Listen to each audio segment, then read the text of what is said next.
Hey guys, what's up? It's Goldie. Welcome back to my YouTube channel. I put out a new video every single Thursday and it's either lifestyle, fitness, health related. If you haven't already subscribed, we would really appreciate if you did, as we're trying to hit 5,000 subscribers. It would be even more awesome if you hit that bell notification so you never miss a video. With that being said, let's jump right into the video. Okay, so as some of you may know, I recently came back from my honeymoon in Europe. We did a Mediterranean cruise, so I actually learned a whole lot, a lot more than I expected to learn about international travel. So I really want to make this video to help anybody out, any newlyweds, any brides that are going on their honeymoon especially. This is stuff you need to know before the day you leave. So with that being said, biggest takeaway and lesson I learned about this trip in Europe: make sure whoever is booking your cruise, flights, anything like that, if it's you, if it's a travel agent, please make sure that the name on your passport matches everything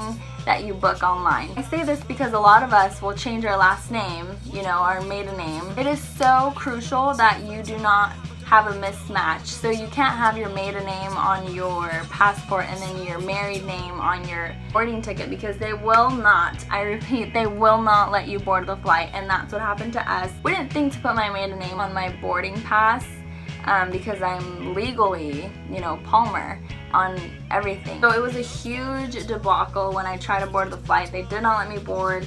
The travel agents had to like sit there and help us for about 2 hours. We ended up missing our flight to Barcelona. And I'm so thankful for the travel agent that did help us, because she sat through the entire process. They had to change all my names back to my maiden name. You just always want to make sure that your names match on both documents. But the most important is your passport. Make sure your passport matches everything else you've bought and purchased and booked for flying and that kind of stuff. So with that, make sure you always check in online. You always want to make sure that you've been checked in before it's too late. A lot of airlines will overbook their passengers and you might end up not getting on. It's just, you just want to play it safe and always check in as soon as possible to confirm your spot. Another tip I have is to bring snacks. If you're trying to keep it healthy like me and my hubby were, being nutrition coaches and running a CrossFit gym and a meal prep company, we made sure we kept it clean as much as possible, at least as we traveled. So we took a couple of RX bars and that helped a lot. And we also just made sure to try to make the best of choices when the food came around on international flights anyway. Bring in an empty bottle of water so that you always have, you're not paying $7 or $5, however much it may cost to buy a bottled water. So, and then just refill it once you get past security. So that's something that could help stay hydrated. Another tip that I learned, I really made an effort to pack lightly, create like this travel capsule, like a summer capsule. So I easily could have gotten away with doing a carry-on, and from my experience I do recommend a carry-on much more so than a checked-in bag, because they ended up losing my luggage. So that was not cool. My luggage thankfully ended up going straight to Barcelona, so it arrived before I did, but on the way back they put it on the wrong flight. So just from my experience, I think it's just a safer bet to have all your stuff with you. If you're able to really consolidate into one luggage, that's probably the way to go, because you don't want to be waiting around forever in case something does go wrong. And it seems like things do go wrong 9 times out of 10 these days with travel, especially international. I don't know what the deal is.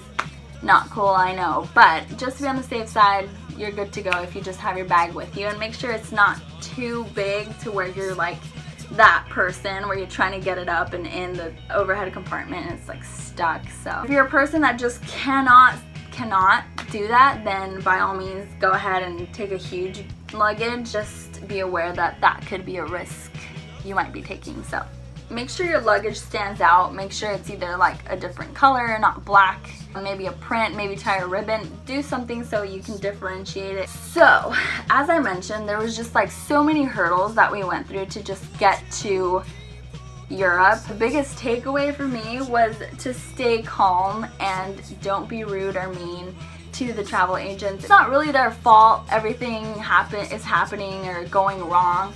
So it definitely will not get you anywhere if you're rude or yelling or having an attitude with them. They'll sympathize a lot more and try to help you if you remain calm and if you just explain your situation calmly, just like the lady that helped us for 2 hours. She really sat there, and there was a 50-person line and she helped us. I felt so bad for everybody waiting in line because we took forever, but it was just such a huge deal. We were gonna miss our cruise. Another hack is whenever you're traveling internationally, especially if you have a cruise, like a departure date from from a port, give yourself enough time, a day or two, at least 2 days in advance in that city that it departs from, just in case anything happens. You definitely want to have that cushion to where you're not going to miss a cruise or miss whatever you have planned. We ended up using that day to just travel and make up for the missed flight and stuff. It all worked out in the end, but it was a close call. I was panicking. And I need to get better at the whole crying thing at the airport so people can sympathize a little bit more with me. But when I get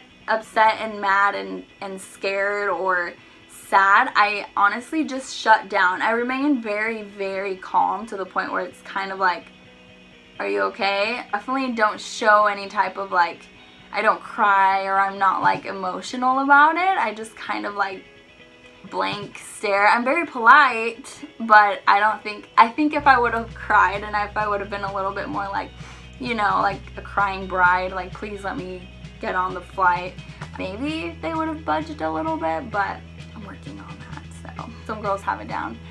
I've heard that stuff works, so there's that. Another thing is like, don't be afraid to ask for help. A shortcut to a terminal, directions, just be quick to ask anybody, you know, any agent. Just certainly save a lot of time by asking. Even when you're traveling a new country, I know it seems kind of intuitive, it really pays off to ask, what are some good excursions? What's the best way that's budget friendly to get around? You'll save time, save money. Don't be shy to ask. And as far as apparel for when you travel, I definitely love to wear layers, so I'll always go with like black leggings, something super comfy, because then the plane will get super cold, but then sometimes it's like super hot in the airport. I don't know. Definitely some type of hoodie, and then maybe like a jean jacket, just because I would wear the jean jacket on vacation or something. Just be strategic about your layers and wear pieces that you would actually wear on your trip. And I also love to travel with one of those little pillows. I'm the type of person that can sleep through. On that 9-hour flight, I probably slept about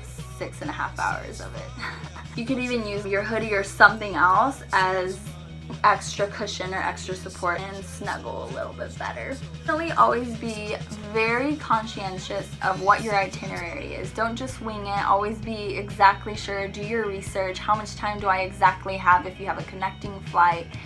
Don't just kind of go into it like, oh, I'm gonna grab some lunch or something, and then you end up rushing or missing, because that tends to happen sometimes. Some people think they have more time than they actually do. So always be very aware of the time frames that you have in the airport. Always take into account how busy the airport is. International, it's just like a whole other ballpark. Those are all the tips I have for you today. So stay tuned for next week, and I'll see you guys next Thursday. Bye!